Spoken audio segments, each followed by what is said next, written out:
Well, it is the Friday Night Blitz. Teams who spent Thanksgiving Day, Thanksgiving morning practicing are hoping that sacrifice, working on a holiday, leads to victory on this night. And that leads us to our game of the week. Dutch Fork and River Bluff, a Region 4 5A showdown, an all-Midland showdown.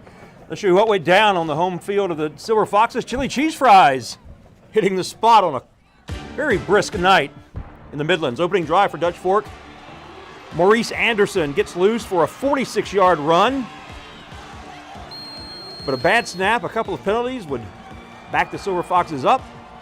That leads to a Justin Welch field goal. I'm pretty sure this is the first time we've shown a Dutch Fork field goal this year on the Friday Night Blitz, but there you go, 3-0. Silver Foxes with the early lead. It was 10-0 on fourth down for River Bluff. Gators going for it. Julian Walker is there with the stop.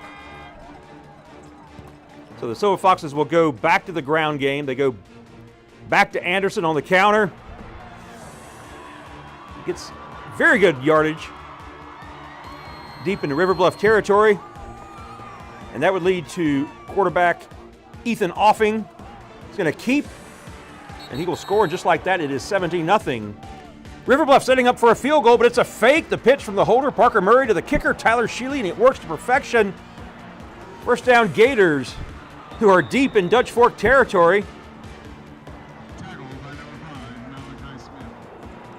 But on fourth and short, watch the early snap. And that is disaster for the Gators. Dutch Fork's Jarvis Jackson recovers.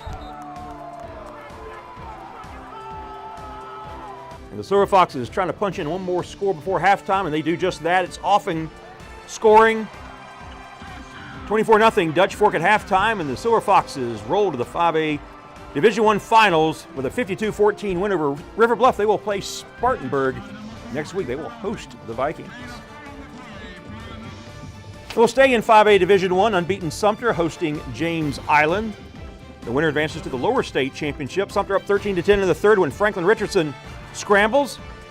And check out the first down run.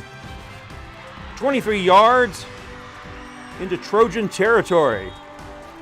Gamecocks continue their methodical march. We've seen them do this all year. They just pound it, pound it, pound it. John Peoples gets the call, picks up another first down. Nothing fancy about the Gamecock attack, just very effective. More from Peoples as he caps the drive with a score, making it 20-10 Gamecocks. Nice response by the Gamecocks after James Island had cut the lead to 3. Art Barnes was certainly happy with that drive, and the Gamecocks win at 34-17. They will head to the Low Country next week to take on Somerville. And that's where we find the Blazers. They were in action tonight against the Green Wave, and I just spoiled it for you. Midway through the first, no score. Jaden Cummins, quarterback keeper, picks up the first down before he is pushed out of bounds. Later in the drive, Wave have the ball at the 1. Javen Williams muscles his way in for the opening score to make it 7-0 in favor of Somerville. Minutes later, Williams gets loose up the middle, makes a man miss, and rumbles all the way down to the Blazer 11.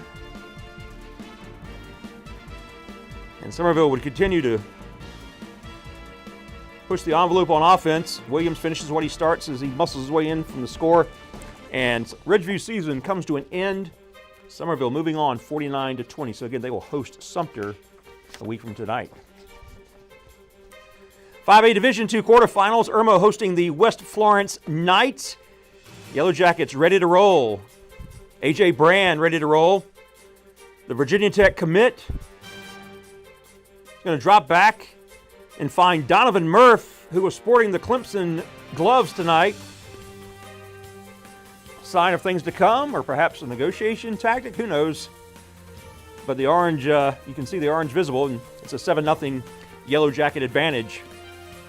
Now the Knights, Terry Lowry scores. Nice shooting, Joshua. West Florence touchdown, Knights tie it up. But more Irmo. It's Brand, the Virginia Tech commit.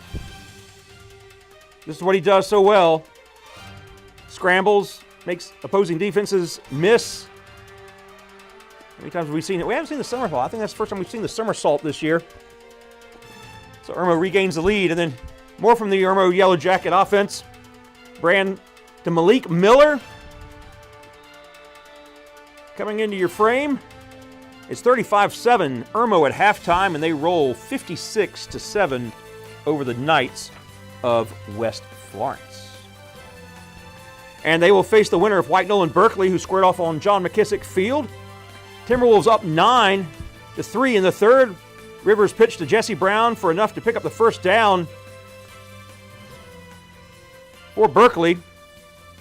Stags going for it on fourth. Incomplete pass.